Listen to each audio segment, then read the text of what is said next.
बचाना मुझे इस मुसीबत से तू ही बचाना मुझे, बचाना मुझे। गुरुवर चरणों में दो अब ठिकाना मुझे, गुरुवर चरणों में दो अब ठिकाना मुझे।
सुखदेव जी का पूजन किया।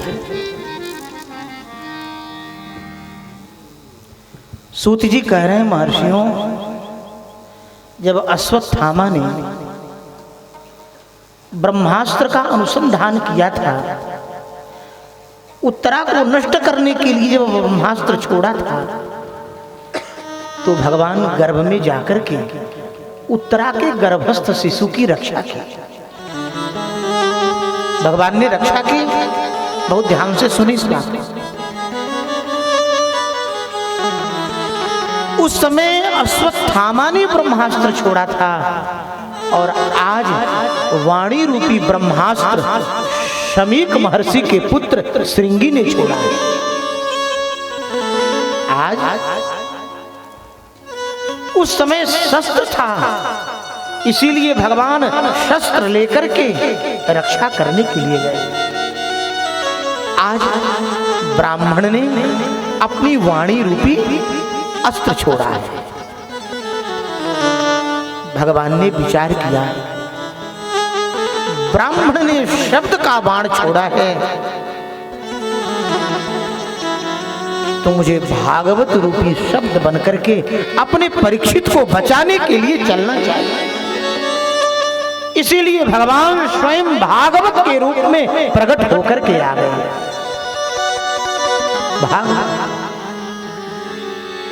शस्त्र तो कोई चलाता है, अपने से तो शस्त्र चलता नहीं। भगवान ने शंख चक्र लेकर के रक्षा की, चक्र के माध्यम से गर्भस्थ बालक की।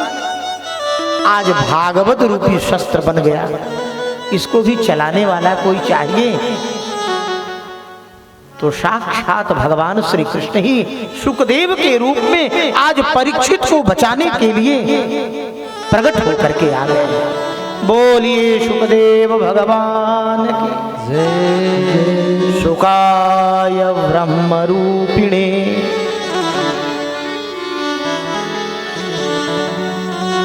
तेने यम वांगमयी मूर्ति प्रत्यक्ष वर्तते हरे। भगवान की शब्द रूपी प्रतिमा है भागवत। परीक्षित के लिए भगवान भागवत बन गए। परीक्षित के लिए भगवान ही सुखदेव जी के रूप में। अच्छा, सुखदेव जी ने क्या परीक्षित के बाद किसी को सुनाई? केवल परीक्षित के लिए आए। तत्रा भवत वहीं पर प्रकट हुए और परीक्षित को सुना करके वहीं से अंतरित हुए।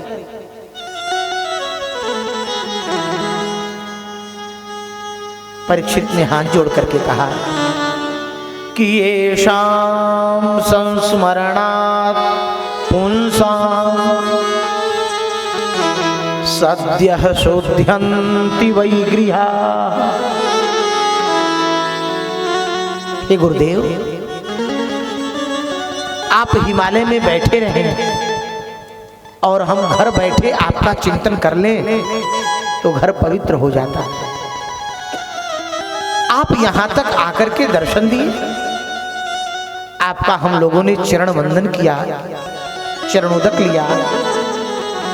अब वचनामृत का लाभ मिलने जा रहा है।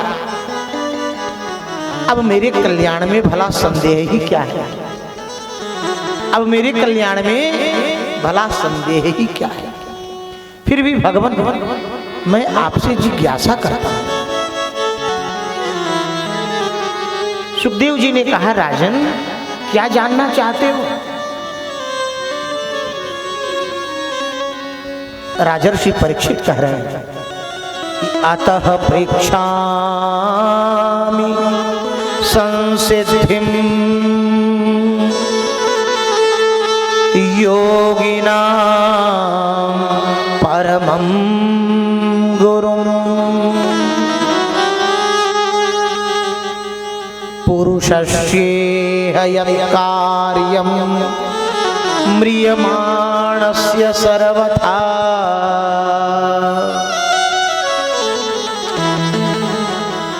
एक ही बात परीक्षित ने पूछी है। परीक्षित के प्रश्न को सुन करके यही लगता है मानो राजर्षि परीक्षित ने हम लोगों के लिए ही प्रश्न किया है।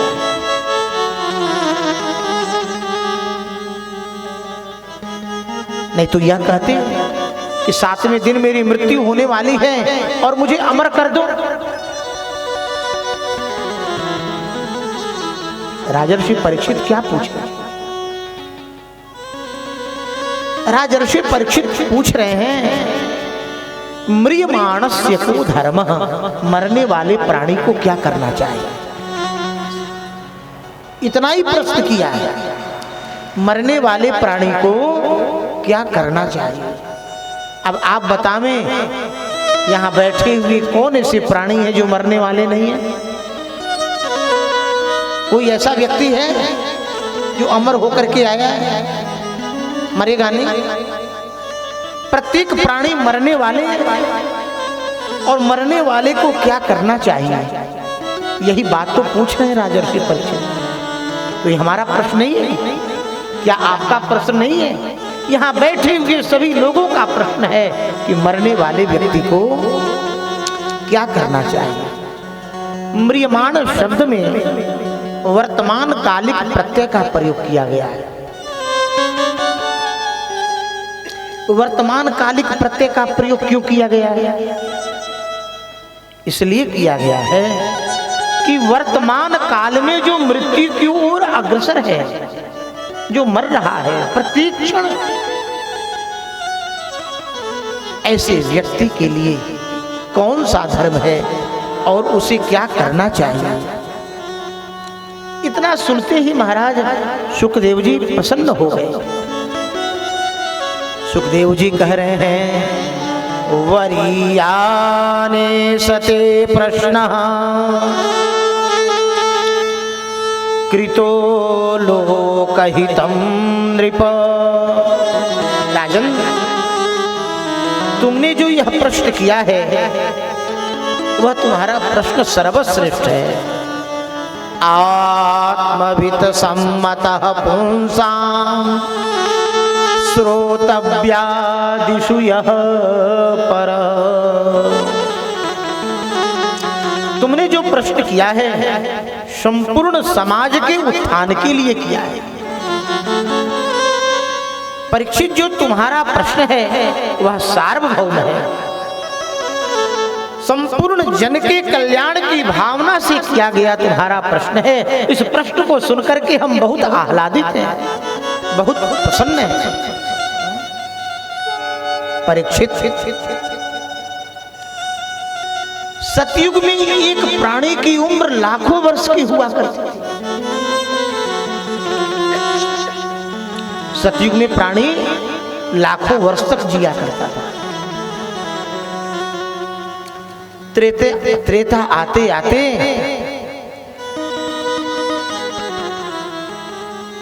लाखों की आयु हजारों में परिवर्तित हो गई। 60,000 वर्ष के जब श्री दशरथ जी हुए